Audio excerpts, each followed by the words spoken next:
everybody, and welcome back to Pardon the Price Action. I am JC Parets, and I am joined once again by Steve Strazza. Let's get right into it. We just ran the data on growth and value exposure for our international ETF universe. What stood out? I mean, the reason we're doing this is because the environment couldn't be better for ex-US stocks. There's a lot of value, a lot of cyclical exposure overseas, not so much in the US. If you look at the second table, you see that.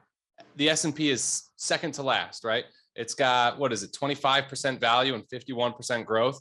Not so good for the current environment. Now, if you look at some other countries, such as Hong Kong, they have the most value, but they're still not doing well. So it's not a situation where if you have a lot of value exposure, you're leading. That's not the case at all, right? So you want to kind of pick your spots. Some that kind of stood out to me are Qatar. A lot of natural gas exposure there, a lot of energy. That's always good. Austria stood out also, trying to break out of a nice base right now. Ton of value, 75% value, only 4% growth. And then Saudi Arabia, energy doing what it is right now. You got to be watching, countries like Saudi Arabia. What stood out to you? Well, first of all, I didn't realize that Hong Kong was number one in terms of exposure to value. Didn't realize that at all. I also figured the United States had a ton of growth exposure. I didn't quite realize that it was second most growth exposure behind Taiwan. So that was, heavier. And then you make a good point as to just because there's a lot of exposure to the value areas over growth doesn't necessarily mean they're going to do great. Brazil, Latin America, Exhibit A has all of the right ingredients, energy, natural resources, financials to do well in this environment, and they have not. Until recently, things could be changing. Yep. And then also notice all the growth exposure for Asia. Does that bog them down? We'll see, right? No doubt. Oh, Canada.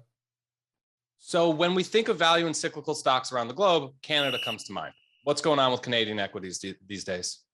So in the same way that like Brazil, like in theory, you got all these natural resources, financials. In theory, Brazil should have been doing well. It wasn't. Canada has, right? Theoretically, this is all Canada, right? Financials, energy, natural resources, industrials. That just screams Canada. And you've definitely seen it. Look at Canadian natural resources, the Canadian banks for sure. And not to steal your thunder, because I know you're a huge fan of tech resources. What a beast. Is there a nicer looking chart? And by the way, what I love about this chart, yes, it's an uptrend. Yes, it's a big base. We love all of those things. Relative strength, positive momentum, check, check, check. What I really like is how well-defined the risk is. We're going to talk about the 2018 highs shortly, but this is a great example of if we're above the 2018 highs, we want to be long. If we're not above the 2018 highs, we don't want to be long. This is just like a beautiful example of exactly that. Yeah, and it's remained strong the past few days too. If you go back to the first chart, these are two of the largest stocks in Canada. And it's a great representation of the entire Canadian stock market because energy and financials are the two largest sectors from a weighting perspective. Canadian Natural Resources and Royal Bank of Canada have been absolute face rippers coming into this year. If you look at the trailing month, I think Royal Bank of Canada has only been negative one day. So a lot of momentum in this group right now. Probably a good place to hang out for 2022. We're above the 2018 highs. Got to be long the tech resources. Yeah. And all right, let's move right on. Speaking of those 2018 highs, why do we care so much about those 2018 highs? What makes these levels so important? So 2018 is when risk peaked around the globe during the last cycle. It's also when market internals peaked for most areas, right? So this is a major, major, major level of interest. There are some dead bodies at the 2018 highs. We're seeing, a lot of these continuation patterns in international diversified indexes have been chopping around and consolidating just above these levels. One that's a little bit concerning is emerging markets. If you go back to the emerging markets charts, we have to ask ourselves, when is EEM going to follow emerging markets ex-China? Now that China's finally finding its footing here, does EEM get back above those 2018 highs? China finding its footing? China? Is it? That's been your argument. Well, it stopped going down. Just like Brazil. These were the worst countries in the entire world, and they stopped going down. Yeah. Well, yeah, I think it's worth watching. And then here, for me, it's this simple. these two charts right here, you're looking at the All Country World Index ex-US. So you're looking at the rest of the world, and you're also looking at developed markets ex-North America in EFA. Think Japan, Europe, a little bit of Australia. And it's those 2018 highs. If we're not above those 2018 highs, there's a big problem. We can't make the argument that we are moving on and coming out of this, bear market, period of digestion, consolidation that we've seen in most equities around the world. You can't make that argument if we're not above the 2018 highs. So these are two to keep on your radar. ACWX, which is the ACWI All Country World Index ex-US, and then the EFA, which is developed markets outside of North America. And show the last few charts, right? It's not just international equities, it's commodities, and it's also US stocks. So you see crude oil there. Below the 2018 highs, that's a problem, right? Yeah. So not only are you seeing like some of the cyclical areas, small cap financials, an example, just recently taking out the 2018 highs, but the beaten up growth areas are now revisiting the 2018 highs. Biotech's a perfect example of that. Yeah, no doubt about it. All right, let's talk. So the banks, everybody's watching the banks these days. They're making new highs, and they've been solid confirming evidence for the move in yields. What if these breakouts fail? Right, that's 100%. Look at KBE, KRE, Quaba for the community banks breaking out to new highs. If those fail, right, you're going to get the mean reversion in those leading sectors. If that were to happen, are you going to get rotation into some of these other beaten up names like we've seen, right? So when a group is struggling, you see new leadership emerging. In a case where the financials start selling off, you get new leadership emerging. Does it come from some of those growth areas, or does it perhaps come from the industrials, right? But just sticking with regional banks, couple of things. Number one, we are on failed breakout watch, no doubt about it. But in the individual stock trades that we've been talking about, again, it's not about being right, it's about making money. And what I like about those trades, like the Caddy and the CADY and also the MetLife and things like that, we'll know if we're wrong very, very quickly. And in some of those trades, we haven't even broken out yet. So I really like how quickly we'll know we're wrong. Right. And financials are the leadership, are an area of leadership right now. Two things I'll point out from these charts. If you look at XLF, momentum's a concern. I just noticed that today. I mean, we have not bought since the first half of last year with financials, trending higher the way they are. Let's see momentum, spike above 70. I think that would go a long way. And the big banks, you got to look at the big banks. JP Morgan, Goldman Sachs. I drew them this way for a reason. You could draw them the opposite way for sure. Their ranges, but if these end up being, massive distribution patterns, we have to, really roll back on this bullish banks thesis. It's not going to be happening if these guys aren't participating. Speaking of things not happening, we just got new 52-week lows from those microcaps. Are the Russell 2000, are we going to follow and just continue to make new lows? And this is a monster top in smalls and micros versus a consolidation that, we thought had the potential to resolve higher, particularly in the fourth quarter. That failed, and from failed moves come fast moves in the opposite direction, and that's certainly what we've seen so far. Right. So a couple things here. First of all, we always say the more times a level has been tested, the more likely it is to break. Small caps have tested this level. You can see it a lot clearer on the line why we did this here. 1, 2, 3, 4, 5, 6, 7. Maybe this is the 8th time, and it's finally breaking. Not so good. Equities are weaker and weaker as you move down the cap scale, right? So that's why we have micro caps beneath it, because that's likely going to be an early indication of where small caps are going to go. Another area that we're looking at for, a leading signal on how the Russell 2000 might resolve is small cap healthcare. They look exactly the same for a reason. The Russell 2000 is dominated by small healthcare stocks, mostly biotechs. So these areas really need to stop going down. And also the Russell 2000 Growth Index has looked terrible for a long time. So all of these groups breaking down, IWC, PSCH, IWO, kind of, are spelling what might be to come for 2000.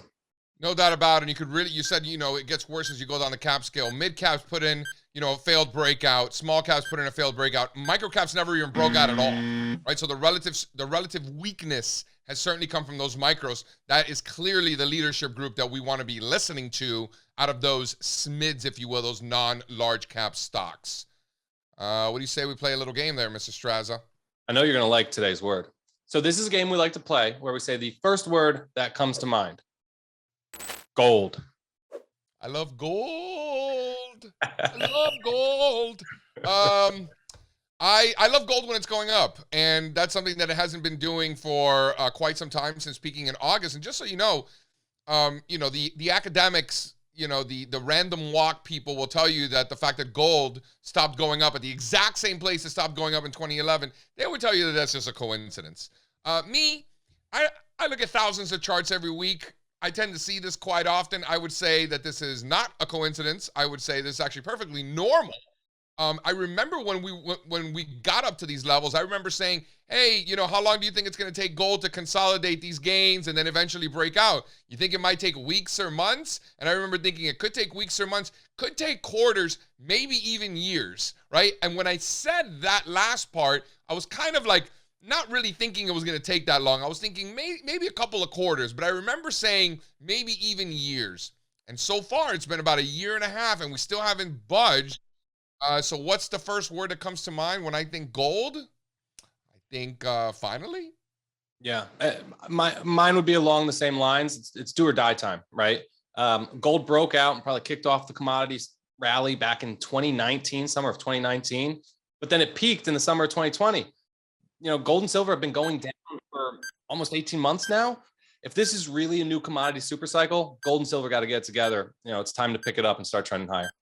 No doubt about it. And I just want to bring up that gold miners, on a relative basis, every time they get down here, even the disaster that gold has been over the last decade, on a relative basis, every time it gets down here, it still does well, even during that gold bear market. So is this time different? I think a lot of it has to do with the US dollar. If we get that US dollar rollover, I think that could be a nice tailwind for gold investors. If this is just a failed breakout and we're going to get a ripper in the dollar, I think that gold's going to have a hard time. So I think a lot of that's probably going to depend on the U.S. dollar.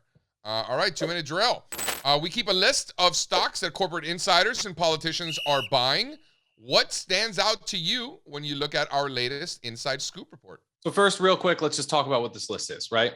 We are looking for insiders who have conviction and are putting their money on the line and betting on whatever stock it may be, right? And politicians too, we're tracking. So we're looking at Form 4s, 13Ds. We look at 13Fs also, but they've rolled off for now. We're looking at the trailing month of insider activity here. And we're also looking at Congress people, right? Whether it's the House or the Senate, they have to file now, information forms about their investments. Some that stood out. Allowed to trade. They shouldn't be allowed. I'm glad they're allowed, and I'm glad that they have to report it. It's more for us, more data for us, right? So one that stuck out from Congress recently, Speaker of the House, Nancy Pelosi, buying Micron calls, okay? I think it was, go to the Micron chart. We got the information here. $250,000 to $500,000 worth of Micron calls. So as Micron's breaking out of this 20-year base, maybe she's a technician. I don't know. Another one that stood out. Our videos. Yeah, right? Who knows? Another one. Nancy, what's up? Give me a call. And then also, you're so bullish on China, right? Well, so is Tommy Tuberville. Am I bullish on China? I'm just surprised that China hasn't been going down over the last couple of months. I mean, bullish is a strong word, but certainly surprised. I called the relative strength in China recently weird. That was my answer. It is weird. But you got a senator buying Alibaba, so it's something to pay attention to. What do you think about this list? What stood out to you?